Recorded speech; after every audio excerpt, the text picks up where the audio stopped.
Eu quero estudar com vocês, na verdade, esse assunto que nós vamos ver nesse momento deveria ser o último, que eu pensei em concluir com uma história de fé, talvez a mais robusta, que tem a ver com a história de fé do nosso Senhor Jesus.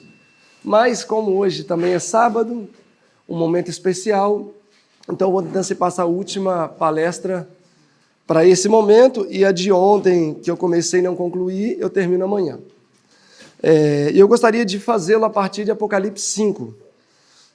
O livro Testemunhos para a Igreja, volume 9, 267, diz: o 5º capítulo do Apocalipse precisa ser mais profundamente estudado, pois ele é da maior importância para todos aqueles que vão estar envolvidos na obra de Deus nos últimos dias.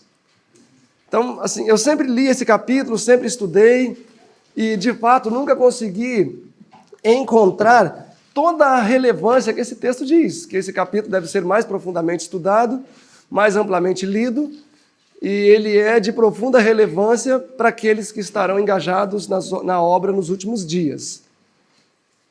E à medida que eu fui realmente refletindo com o auxílio do desejado, eu fui entendendo melhor a relevância desse capítulo. E, na verdade, esse capítulo ele está muito conectado com o desfecho do grande conflito.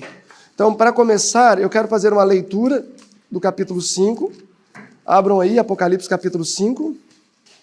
São poucos os versos. Capítulo 5 são 14 versículos.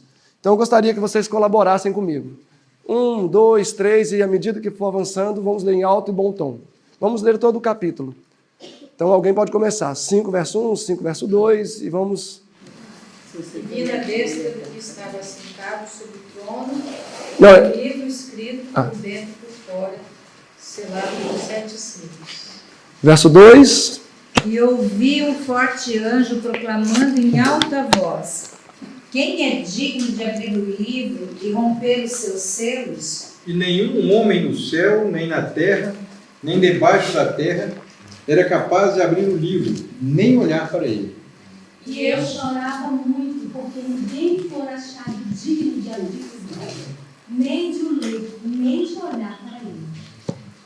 Depois vi um cordeiro, que parecia ter estado morto, em pé, no centro do trono, cercado pelos 4 seres viventes e pelos anciãos. Ele tinha 7 chifres e 7 olhos, que são os 7 Espíritos de Deus enviados a toda a terra. Veio como um livro da destra do que estava sentado no trono. E havendo tomado o livro, os 4 animais e os 24 anciãos prostraram-se diante do cordeiro, tendo todos eles harpas e salvas de ouro, cheias de incenso, que são as orações dos santos. E cantava um novo cântico, dizendo: digno és de tomar o livro e abrir os seus selos, porque foste morto, e com teu sangue compraste para Deus homens de toda tribo, língua e povo e nação. E nos fizeste para o nosso Deus, reis, sacerdotes, e reinaremos sobre a terra. E olhei, e ouvi a voz de muitos anjos ao redor do trono, e dos seres viventes e dos anciãos. E o número deles era miríades de miríades, milhares de milhares. Proclamando em grande voz: digno é o cordeiro que foi morto de receber o poder, riqueza, sabedoria e força, e honra e glória e louvor. E a cada criatura que está no céu e na terra e debaixo da terra, assim como as que estão no mar, e tudo que neles há, eu as ouvi dizendo: bênção e honra e glória e poder sejam àquele que está assentado sobre o trono e ao Cordeiro para sempre e sempre. E os 4 animais disseram: amém. E os 24 anciãos se prostraram e adoraram aquele que vive para sempre e sempre. Amém. Quisera ter tempo para que estudássemos todo o capítulo. Contudo, eu gostaria de abordar com vocês a partir do versículo 9. Esse capítulo é comentado pelo último capítulo do Desejado de Todas as Nações, que se trata da recepção de Jesus no céu. Irmãos, de todas as batalhas de fé que encontramos nas Escrituras, a batalha com maior alcance e com maiores proporções e com possibilidades de maiores resultados, tanto na vitória quanto na derrota, foram as batalhas de fé do nosso Senhor Jesus. Quando ele desceu à terra, como nós vimos com a Dainha, quando ele desceu à terra e assumiu as mesmas qualidades humanas em todos os detalhes, em todos os aspectos, não era um teatro. Esta decisão trouxe com ela possíveis resultados negativos permanentes. E um deles era o fato de Cristo ter sido derrotado, ou com a possibilidade de ele ter sido derrotado. Nós sabemos que, por exemplo, no Getsemane, tem 2 textos que falam, no desejado, que Jesus quase foi vencido. Quando a gente fala assim, olha, uma pessoa quase bateu no meu carro, não é que passou a 2 metros de distância, não. Quando nós falamos quase bateu, é que passou perto. E esses 2 textos, para mim, são maravilhosos, que diz que Jesus quase foi vencido pelo encanto ou pela pressão das trevas. E esse mesmo texto segue dizendo que se ele tivesse sido derrotado, Satanás teria assegurado perpetuamente o domínio desse planeta. E Deus teria ficado numa situação perpetuamente também delicada. Irmãos, graças ao nosso Pai Celestial, que Jesus decidiu entrar no campo de batalha para vencer.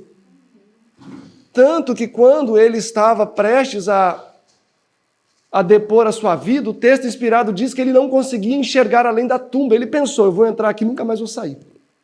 Então, até para Jesus, que ressuscitou pelo seu próprio poder, mas com o chamado do Pai, certamente foi uma surpresa para ele também, porque ele não via além da tumba.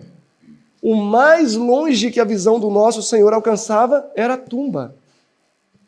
Então, Cristo, de fato, irmãos, colocou a estabilidade do universo, Deus colocou a estabilidade do universo, melhor dito, na fidelidade de Cristo ao tornar-se homem.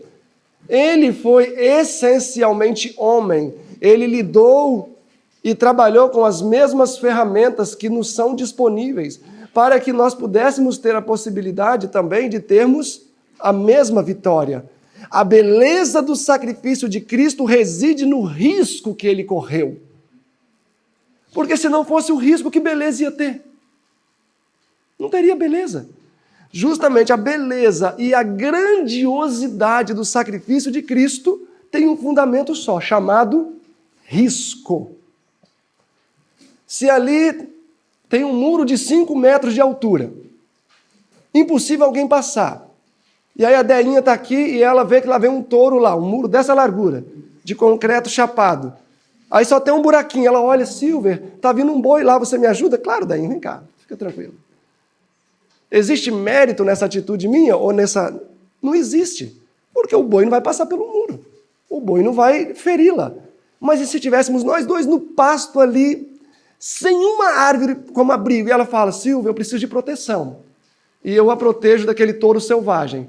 O risco traz mérito para mim.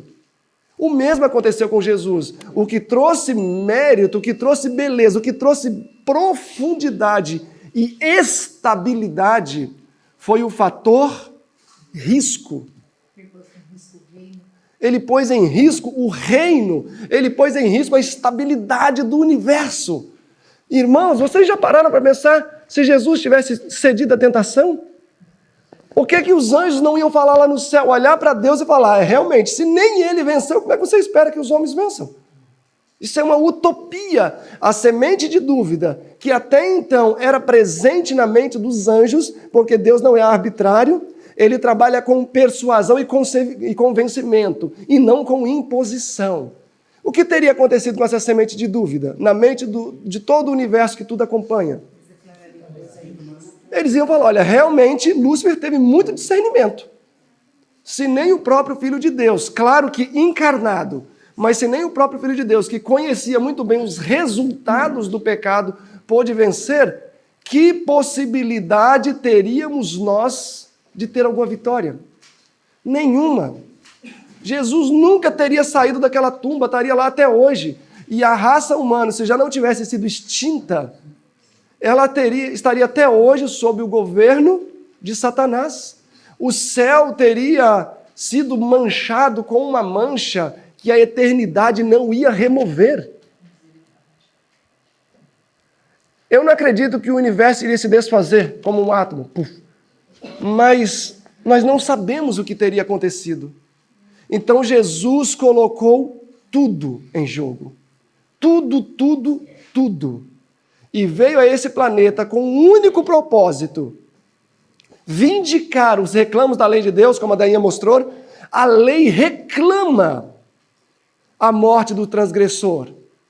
A lei reclama. E é interessante, nós vamos estudar hoje à noite sobre Abraão, nós vamos ver que a lei reclamou a alma de Abraão. Os reclamos da lei são reais. E Deus não pode olhar para a lei que reclama a justiça e diz: não, lei, fica aí que eu sei o que eu estou fazendo. Não, Deus se submete aos reclamos da lei. Porque a lei, como diz o Caminho a Cristo 24, e o Mensagens Escolhidas, volume 1, 216, a lei é o fundamento do governo de Deus. Então Deus não pode ignorar os reclamos da lei. Ele perderia a estabilidade. Então Deus aceitou os reclamos da lei e falou para a lei: olha, eu vou botar alguém para sofrer no lugar de Abraão. Eu vou botar alguém para sofrer no lugar do homem. E quem seria esse? Mensagens Recolhidas, volume 1, página 250. Jesus. Em eras eternas, diz esse texto de Mensagens Escolhidas 1, 250, que em eras eternas, antes da criação do homem, antes da criação dos anjos, antes da criação de Satanás, foi sabido que o homem pecaria por causa das insinuações de um poderoso anjo que se rebelaria. Mesmo assim, Deus, que é um Deus transparente, que não manipula os fatos, e a existência do pecado é a maior prova que nós podemos confiar em Deus, foi decidido nessa reunião que Jesus seria o mediador entre a raça caída e Deus. Irmãos, muitas pessoas falam assim: nossa, mas por que Deus criou Lúcifer se sabia que ele ia pecar? Esta é a verdadeira prova de que nós podemos confiar em Deus. Se um homem chega para sua esposa e fala assim: querida, eu prefiro sempre andar contigo, pois eu conheço a fragilidade da minha carne, e eu não quero ser posto em tentação. Você acha que essa mulher deve desconfiar desse homem ou confiar? Deve confiar. Por quê? Porque uma coisa que está aqui, se ele nunca falasse, ela nunca ia saber. Ele externalizou e falou: olha, eu preciso que você esteja sempre comigo.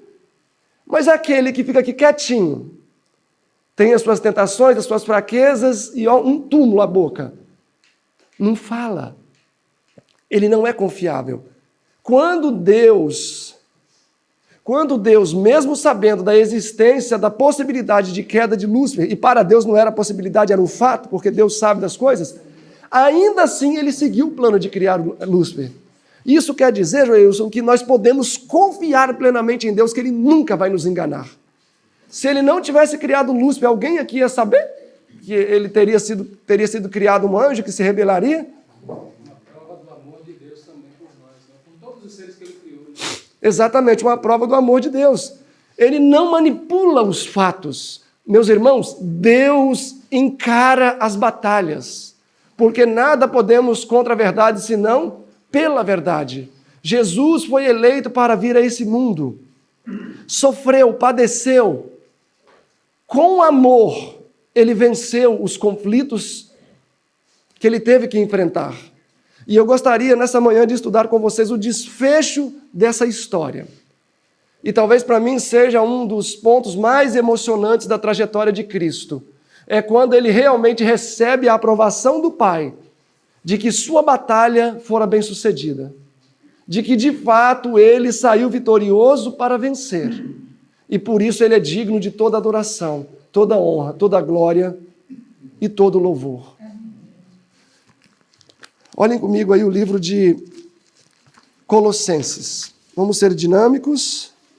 Capítulo 1 de 1 Timóteo, versos 17.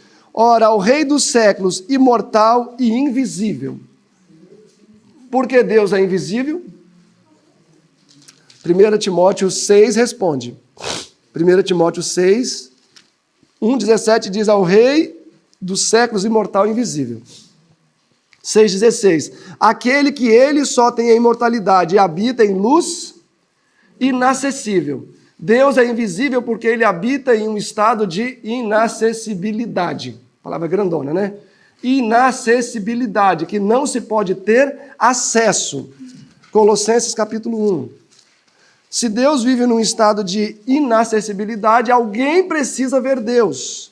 Colossenses 1, 15. O qual, se referindo a Jesus, é a imagem do Deus invisível. Então Deus vive em um estado de inacessibilidade. Como podemos ver Deus? Através de Jesus. Jesus é a parte visível de Deus. Jesus é uma extensão de Deus. Em essência, quando eu olho para Jesus, eu estou vendo Deus. Mas Deus mesmo vive em um estado de inacessibilidade. Uma coisa eu gostaria de perguntar, entre outras, quando eu chegar no céu. O Mensagens Escolhidas 1, 250, deixa bem claro ali que houve uma reunião da divindade. Um encontro. E nesse encontro foi decidido que Cristo, o texto diz, Cristo foi designado, Cristo foi indicado, abaixo o texto diz. Por que Cristo foi o escolhido? Nós vamos ver um texto que diz que, nesse momento, ele e o Pai se deram as mãos e fizeram um concerto de que cada um seria fiel à sua incumbência nesse plano. Ok, Colossenses 1, olhem aí comigo. Esse assunto, eu acredito que, pelo menos a primeira parte, é conhecido de todos, então vamos avançar. Colossenses 1, verso 20. E que, havendo por ele feito paz pelo seu sangue, na sua cruz, por meio dele, Efésios 1, 10 repete a mesma ideia, reconciliasse consigo mesmo todas as coisas. Agora, gramática, tanto as que estão na terra, como as que estão no céu. O texto diz que na morte de Cristo o céu foi reconciliado e da mesma maneira a terra foi reconciliada. O céu foi reconciliado por causa das dúvidas que permaneceram na mente dos anjos. Como diz o desejado na página 761, estavam rotos os últimos laços de simpatia entre o mundo celestial e Satanás. Olha aí o capítulo 2.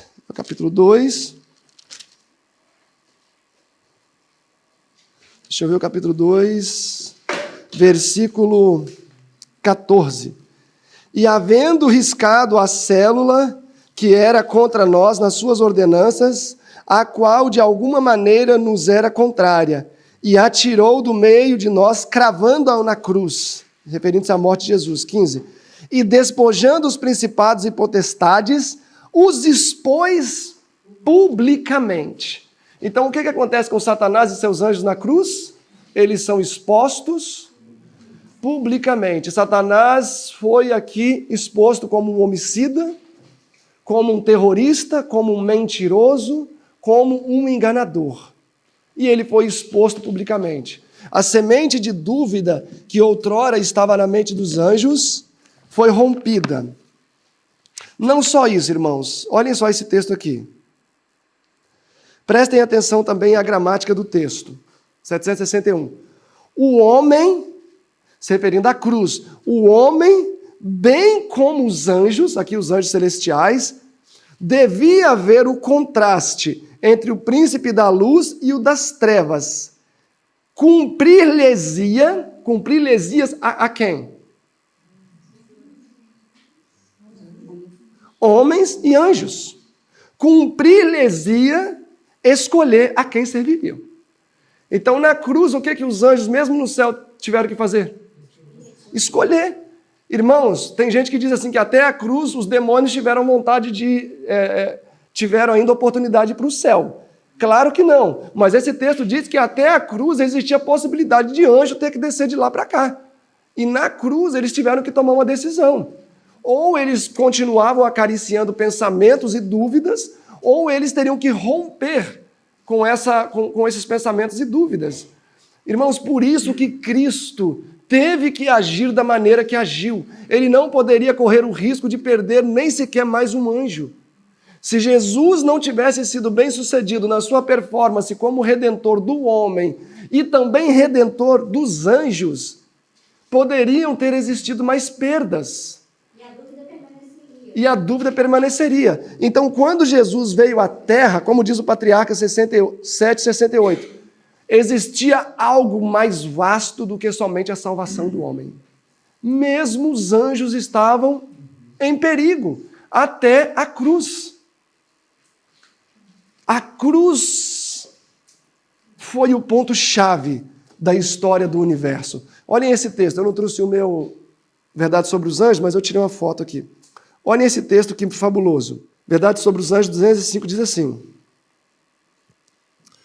a morte de Cristo na cruz assegurou a destruição daquele que possuía o poder da morte, que foi o originador do pecado. Quando Satanás for destruído, não haverá ninguém para tentar outro a pecar.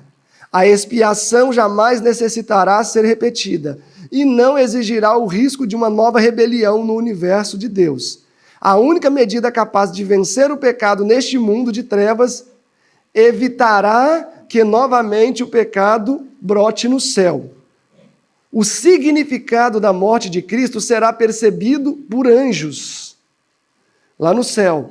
Homens caídos não teriam um lugar no paraíso de Deus sem o Cordeiro de Deus que foi morto desde a fundação do mundo. Os anjos atribuem honra e glória a Cristo, pois nem mesmo os anjos encontram-se seguros, ela bota no presente, encontram-se seguros, exceto ao contemplarem o sofrimento do Filho de Deus. Eu quero que vocês percebam que um elemento importante tocou o coração dos anjos, o sofrimento de Jesus. É através da eficácia da cruz que os anjos no céu são protegidos contra novas rebeliões e apostasia. Sem a cruz, os anjos não se encontrariam seguros. A perfeição angélica fracassou no céu. A perfeição humana fracassou na terra. O plano da salvação, tornando manifesta a justiça e o amor de Deus, provê eterna salvaguarda contra a rebelião nos mundos não caídos. Verdade sobre os Anjos, página 205. Irmãos, esse texto é maravilhoso porque expressa o porquê Cristo teve que padecer o que padeceu. O desejado, página 734, eu quero ler aqui um fragmento que para mim é muito relevante. Desfalecido de fadiga e coberto de ferimentos, Jesus foi levado, sendo açoitado à vista da multidão. Os soldados o levaram dentro a sala, que é a sala de audiência, e convocaram toda a corte e vestiram-no de púrpura e tomaram uma coroa de espinho e lhe puseram em sua cabeça. Enquanto sofria esses escárnios, o universo observava tudo. Começaram então a zombar de Cristo, saudando e dizendo: ó Rei dos judeus, vive para sempre, enquanto outros cuspiam no seu rosto.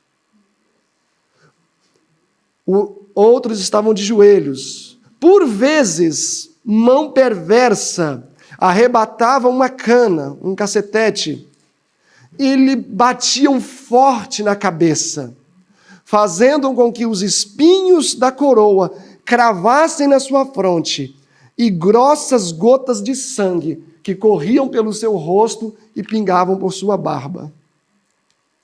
Maravilha-te, ó céus, e pasma-te, ó terra.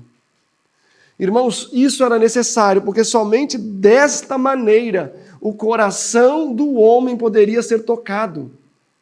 Nós somos tão endurecidos, que enquanto nós não vermos outro pingando sangue por nós, isso não nos comove. E ainda assim, quando vemos talvez outro pingando sangue por nós, ainda assim às vezes não nos comovemos. Mas o plano da redenção expresso nesses últimos momentos de Cristo, pelo menos no coração dos anjos, tiveram um efeito perfeito. Mesmo depois da morte de Cristo, o texto diz que todos pecaram, né?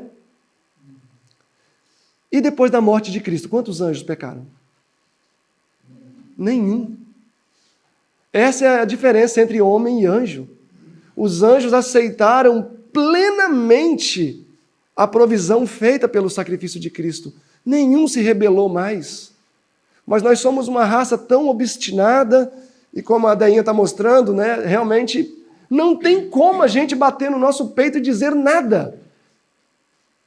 Lucas diz o quê? Ainda que guardemos todos os mandamentos, devemos nos considerar o quê? Servos inúteis, porque só fizemos aquilo que o nosso Pai mandou. Irmãos, quando Deus diz que devemos observar a lei, Ele simplesmente indicou um norte. É nessa direção. Mas Deus queria que nós fôssemos além disso. Deus queria que a nossa obediência fosse além de uma obediência perfeita à lei. Deus queria que a nossa obediência fosse como a obediência dos anjos. Tão perfeita que nem de graça eles precisam. Comentando esse texto, a palavra inspirada diz que não devemos nos vangloriar se guardarmos toda a lei. Porque só estamos fazendo porque Deus ordenou, senão não faríamos. Isso mostra o quão mau é o nosso coração, isso mostra o quão perversa é a nossa natureza. Por isso que Isaías diz que a nossa justiça é trapo de imundícia. E se não fosse o caráter de Cristo, através da santificação comunicada a nós, ninguém se salvaria. Se não fosse o perfeito modelo que é Jesus, ninguém se salvaria. Se Jesus não tivesse vindo a esse planeta, dado a sua vida por cada um aqui, nenhum de nós se salvaria. Jesus não desceu do céu pulando de felicidade, não, irmãos. Tem um texto que diz que era uma triste cena para Jesus, enquanto ele contemplava cada cordeiro sendo morto, desde o Éden, e ele via nesse sacrifício os seus próprios sofrimentos e morte. Ele via seu próprio sofrimento e morte. Jesus não desceu lá cantarolando, olha que maravilha, eu vou sofrer tanta coisa. Ele já sabia. Ele sabia, e por vezes, enquanto humano, a sua natureza humana queria retroceder do fardo, não queria tomar o cálice. Desejado 218, 212 fala que Jesus teve que sorver o cálice até as fezes, até a última gota. Tudo isso ele fez por amor a nós, por amor aos anjos e com o intuito de nos colocar numa plataforma mais segura. Quando Jesus estava pendurado na cruz, olhem esse texto que fabuloso. Com dor, 760 do desejado, com dor e espanto, o céu contemplava os últimos momentos de Jesus, enquanto estava na cruz. Jesus então declara: Pai, perdoa-lhes, eles não sabem o que fazem. Ao ouvirem estas palavras, o céu encheu-se de assombro. Que cena foi aquela para o universo que declarou? Como alguém consegue amar tanto? Nem os anjos entenderam como que um ser consegue amar tanto, tanto. Mas Jesus estava nesse momento ganhando o coração daqueles anjos. Verdade sobre os anjos, 196, diz que os anjos não suportavam olhar aquela cena. Como eles podem fazer isso com o Redentor da vida deles? E muitos anjos, contrariando o que foi dito em 1 Escritos 150, que eles não deveriam se envolver, tentaram salvar Jesus. Falaram, vamos tirar ele dali, ninguém vai encostar a mão nele. E anjos mais poderosos tiveram que impedir, senão eles teriam pego Jesus e levado embora, para ninguém maltratá-lo mais. O plano da redenção, meus irmãos, tem um propósito mais vasto do que somente salvar uma raça miserável que somos nós.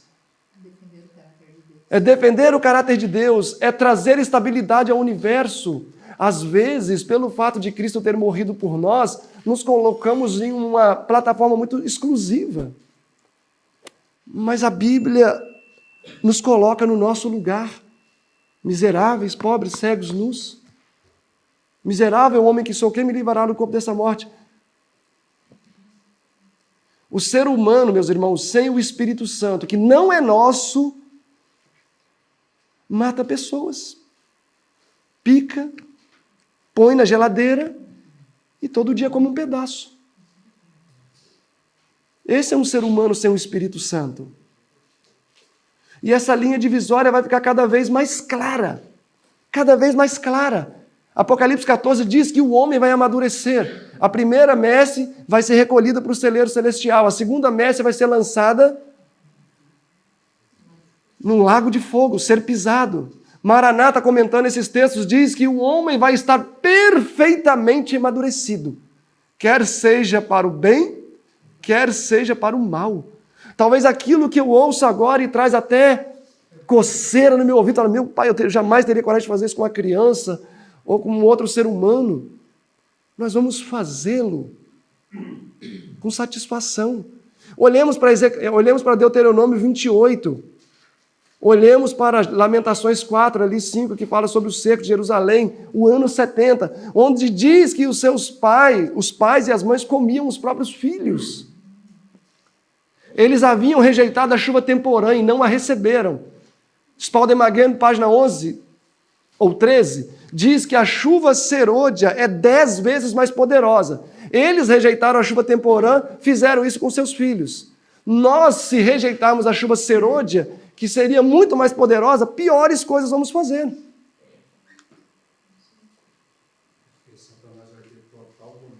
Total domínio. Não temos nada do que nos vangloriar. Jesus veio, padeceu, sofreu com o intuito de nos indicar o caminho. E Ele é o caminho, a verdade e a vida. Jesus padeceu na cruz. Jesus deu o seu último suspiro. Pai, em suas mãos entrego o meu espírito. Desejado o capítulo 87. Chegar então o momento de Cristo, enfim, se ascender para o trono do Pai. Apocalipse 3:21. Estava prestes a voltar à corte celestial como um vencedor. Apocalipse 5:5. Eis aqui o Cordeiro que venceu. Ele iria voltar ao céu. Todo o céu estava esperando para saudar o Salvador quando ele chegasse nas cortes celestiais. Todo o céu. E aqui vai dizer que representantes dos outros mundos estavam todos presentes no céu para a grande festa que iria acontecer. Irmãos, vocês já pararam para imaginar? Tentemos agora imaginar. Nós temos o hábito de não assistir televisão. Um dos motivos é para poder não quebrar o nosso poder de criatividade. E é maravilhoso quando nós conseguimos desenvolver essa sensibilidade de pintar quadros mentais. Imagina agora o céu lotado, a expectativa, grandes líderes e estadistas do universo inteiro. Aqui diz que até todos os representantes do concílio que julgaram Satanás lá atrás estavam presentes nesse momento, constituídos. Imaginem a cena, a expectativa, Jesus morto lá embaixo e eles esperando. Todo o céu esperava para saudar o seu Salvador e sua chegada, com sua comitiva. Levantai, ó portas, as vossas cabeças. Aí é qual salmo que se é citado aqui? Salmo 24. Irmãos, quem é que estava ali junto com aquela comitiva para abrir as portas? Segundo Patriarcas e Profetas, página 476, no último parágrafo. Moisés. E foi-lhe revelado, diz o texto, a Moisés, que ele seria um daqueles que recepcionariam Jesus na sua primeira ascensão.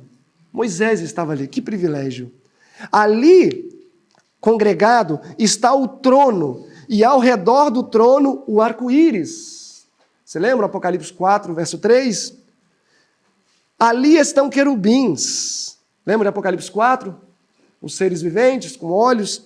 Ali estão também serafins, os comandantes das hostes celestiais, todos os filhos de Deus, representantes de mundos não caídos, todos estão ali congregados para receberem Jesus. O conselho celestial, perante o qual Lúcifer fez acusações de que Deus era injusto, de que a lei era injusta, de que Cristo não era Miguel, de que Miguel não era Deus. Os representantes daqueles reinos imaculados sobre os quais Satanás pensara estabelecer o seu domínio, todos ali estão para dar as boas-vindas ao príncipe da vida, o redentor da raça humana. Estão todos ansiosos para celebrar o triunfo, Ramon, sítio triunfo, né? Para celebrar o triunfo e a glória do Rei do Universo. Jesus, então, chega no cenário. Vocês conseguem imaginar? Página 834. Vocês conseguem imaginar Jesus chegando?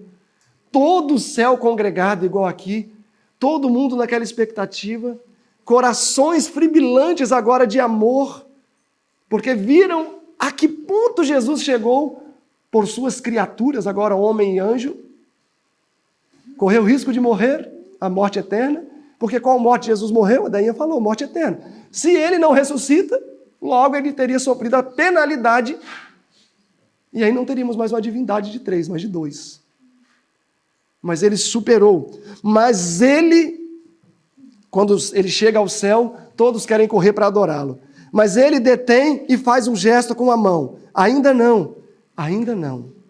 Eu não posso receber a coroa da glória, eu não posso receber as vestes reais, e nem posso receber a oração. Primeiro preciso ir ao Pai. Jesus, então, atravessa a multidão de seres angélicos e entra à presença do Pai. E para de longe. Imaginem comigo. Fica de longe e mostra de longe a sua fronte ferida. Remove a roupa e mostra o seu lado cortado. Jesus, de longe, levanta os seus pés, mostra os cravos e também ergue as suas mãos. Depois aponta para o sinal do seu triunfo e apresenta a Deus uma grande comitiva, que com ele ressuscitaram. Após ter feito isso, Jesus então se aproxima do Pai, naquele que há alegria para o pecador. No início do conflito, pai e filho haviam dado as mãos e fizeram um solene compromisso de que Cristo deveria ser o fiador da raça humana e remir toda a criatura. Este compromisso cumprira Cristo. Quando sobre a cruz Jesus bradou, está consumado, ele estava dirigindo-se ao Pai, dizendo, eu cumpri a minha parte do acordo. O pacto fora plenamente perfeito. Agora ele declara, Pai, está consumado. Meu Deus, eu cumpri a tua vontade e fiz a minha parte no acordo. E ali, antes de entregar sua vida, Jesus está falando, olha, eu fui fiel, eu consegui cumprir a minha parte, eu não vacilei, eu concluí a obra da redenção. Jesus então pergunta ao Pai, Pai, está satisfeita a sua justiça? Se está satisfeita, eu quero que, onde eu estiver, estes também estejam comigo. Neste momento, então, o Pai coloca-se de pé. E ouve-se a voz de Deus dizendo, meu filho, a justiça está satisfeita. Satanás foi vencido. Os filhos de Cristo que lutam e se fadigam na terra, em ti me serão agradáveis. Amém. O Pai e o Filho se aproximam um do outro e o Pai abraça o seu Filho. Todos os anjos ouvem então a ordem que todos os seres criados, animados e inanimados adorem o príncipe da vida. O amor venceu e a ovelha perdida foi encontrada. Irmãos, com o seu sacrifício, Cristo nos deu perpétua segurança. Não só para o homem, mas para os anjos que estão nos céus. Não foi um teatro. Não foi um teatro. Jesus não veio porque, sendo Deus, ele sabia que iria vencer. Um pai, quando salva um filho, ele não pensa assim. Ali está a enchente, Ramon. E a Elisa cai lá dentro. Tuf. E aí você tem certeza que pelas suas capacidades você consegue salvá-la. Você entra. Mas se você não tiver certeza, o que você faria do mesmo jeito? Entraria do mesmo jeito. Um pai que ama os seus filhos faz coisas sem pensar nas consequências. Uma vez lá em São Paulo, eu vi no jornal um filho caiu dentro de uma lagoa daquela lá, de hidroelétrica lá, e a mãe que não sabia nadar, a hora que o filho bateu na água, ela bateu atrás. Ela não pensou, bom, eu não sei nadar. Bem provável que os dois morram. Não, ela nem raciocinou. Quando ela sentiu que a parte dela estava ali, ela ia tentar salvar. É igual nas cataratas daquelas lá dos Estados Unidos, do Iguaçu. Um pai estava atravessando assim em cima da ponte, uma criança caiu, era a margem da queda. O que o pai fez instintivamente? Pulou atrás para tentar salvar. Assim foi com Cristo. Ele não ficou calculando, eu tenho certeza que eu vou...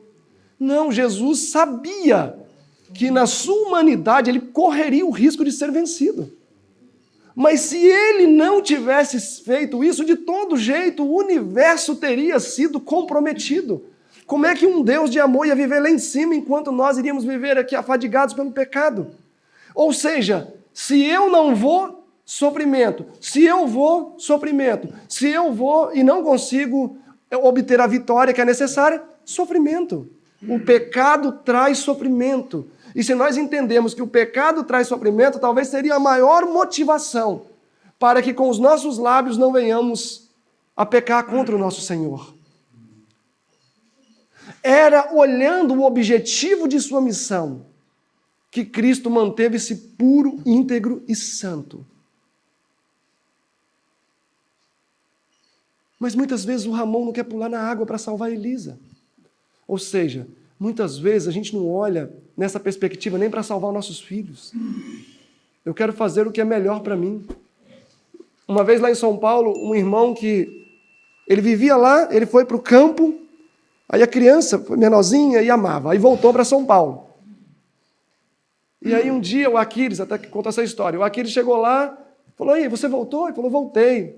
Aqui eu acho que é melhor para o meu filho, dar melhores condições de vida, etc, tal. Aí o menino emburrado falou, que nada, pai, eu odeio esse lugar, eu queria voltar para casa, eu era tão feliz lá na roça, eu odeio estar aqui nesse São Paulo. Ele já tinha uns 10 anos. Então, na verdade, o pai não queria atender a necessidade do filho, ele queria atender uma necessidade prova com justificativa de que fazia pelo filho. Jesus não é assim, ele não busca os seus próprios interesses. Ele buscou o nosso interesse, irmãos.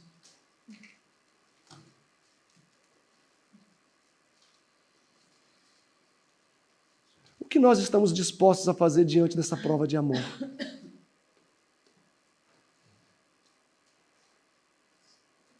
O amor de Cristo que nos constrange, que nos leva a amar o nosso próximo como a nós mesmos. Um grupo de anabatistas foram capturados e uma parte dessas pessoas não eram tão convictas da mensagem. Mas, assim como tem pessoas que aceitam, talvez, um estudo bíblico, mas não se aprofunda, fica só no movimento, mas não se aprofunda, uma parte dessas pessoas também não eram enraizadas na fé reformada que defendiam. E certa vez, essas pessoas não enraizadas foram até um pequeno povoado e falaram de Jesus, deixaram lá uns textos bíblicos escritos, etc., e voltaram para a comunidade anabatista. E aí a dieta soube disso e prendeu toda aquela comunidade. Os homens, tinha uns 10, 12 homens que foram presos. E aí esses que não eram aferrados ainda à mensagem ficaram com medo, porque sabiam o que a dieta fazia. Falou, olha, não fomos nós que fomos lá, foram eles. Apontou para os outros anabatistas, que sim, já tinham uma trajetória de maior entrega ao Senhor. E aí a dieta perguntou para aquele grupo de anabatistas, foram vocês que foram lá distribuir e disseminar a fé reformada? Eles baixaram a cabeça e ficaram quietos. E aí aquelas pessoas, sim, foram eles, não fomos nós. E aí novamente a pergunta, foram vocês? Se foi, vocês sabem a consequência. Se não foi, vocês vão ser libertos. E eles novamente ficaram quietos. O resultado foi que aquele grupo que havia de fato distribuído material e falado da fé reformada foram liberados. Aqueles que levaram a culpa, não. Irmãos, eu gosto dessa história porque ela ilustra realmente o que é o sentir de Cristo por nós. Aquele grupo de anabatistas sabia que aquelas pessoas não estavam preparadas para tortura e morte e que certamente eles iriam renegar a fé. Eles sabiam que eles precisavam de mais tempo para amadurecer na fé que eles estavam dispostos a dar à sua vida. Permanecendo mudos, eles sabiam que eles morreriam, mas aqueles teriam uma segunda oportunidade. E assim foi. Aquele grupo de homens foram mortos e aquele outro grupo foi liberto. No entanto, a atitude daquele grupo que tomou sobre si a culpa deles causou profunda comoção no coração daquelas pessoas. Isso é o que Jesus fez por nós. Ele arriscou tudo para nos salvar. E por que nós também não arriscaríamos alguma coisa? Ah, o meu emprego, eu não posso fazer isso, que eu posso perder o emprego. Ah, mas minha mulher não vai aceitar. Você não conhece minha mulher, ela é braba, ela não vai querer. São coisas tão pequenas, vocês não acham? Tão medíocres. Quantos aqui, para aceitar fazer plenamente a vontade de Deus, teve a solicitação de remover um braço fora com machado, sem anestesia? Bota aí o braço que eu vou cortar com machado. Ninguém. Irmãos, eu quero perceber aqui junto com vocês que o que Deus pede de nós é quase nada. E a tristeza disso é que nós consideramos o quase nada para nós tudo. E o tudo é o céu, mas o pouco que temos consideramos como tudo. E não estamos dispostos a dar o passo da fé.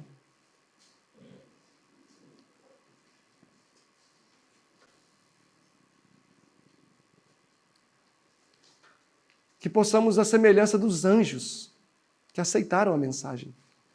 Nenhum anjo se rebelou. Quando a cruz foi cravada no coração de cada anjo, nenhum nunca mais se rebelou. Nunca mais. Estão lá em cima no céu, santos, imaculados. E olha o ser humano. Amando o pecado. Amando a satisfação própria. Nos deleitando nessas coisas.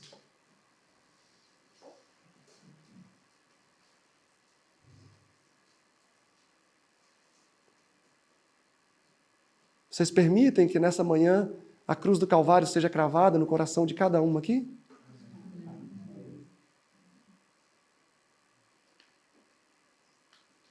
Cada um aqui está disposto a aceitar o nosso Senhor Jesus Cristo como seu Salvador?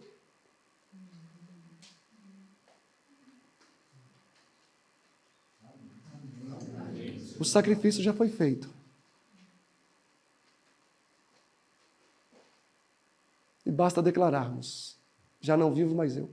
Cristo agora é que vive em mim. A vida que eu vivo, vivo pela fé. Pela fé no Filho de Deus, aquele que me amou.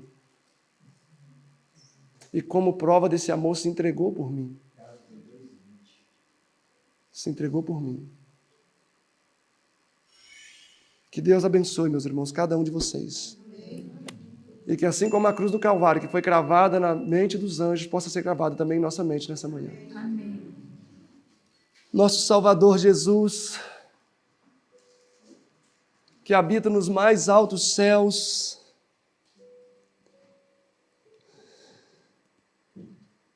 Ah, Senhor,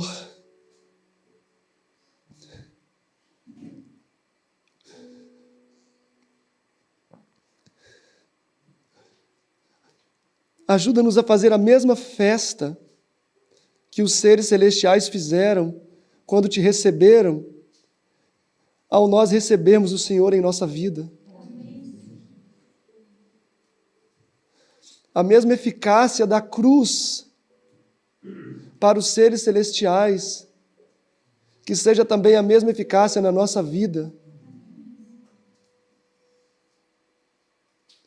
Não há nada de bom no pecado. Não há nada de bom em fazer a nossa própria vontade, seguir os desejos e os desígnios da nossa carne. Por que essas coisas nos atraem? Por que nos deleitamos em fazer aquilo que é contrário à vontade do nosso Senhor e Salvador? Por quê? Por quê, Senhor? Amaste a justiça e odiaste a maldade. Coloca em nós esse mesmo espírito, querido Pai. Que não venhamos a contemporizar mais com as misérias desse mundo, mas que possamos caminhar olhando para o invisível, olhando para o mais profundo do céu, para o santuário. Sabemos que Jesus não derrama sangue literal naquele lugar, mas lágrimas sim. Que não continuemos a trazer tristeza ao céu, que não quebremos mais a harmonia e o júbilo do céu com os nossos pecados, quando os anjos sobem com más notícias. Ajuda-nos, querido Pai, a aceitar Jesus como nosso suficiente Salvador. Amém. Que Ele seja o primeiro e o último na nossa vida. Amém. Nos liberta, querido Pai. Nos liberta. Nos liberta dos grilhões de Satanás. E que desabrochemos como novas criaturas, as quais o Senhor poderá usar para alcançar outros que vivem escravas das trevas. Te somos gratos por tudo, em nome de Jesus. Amém.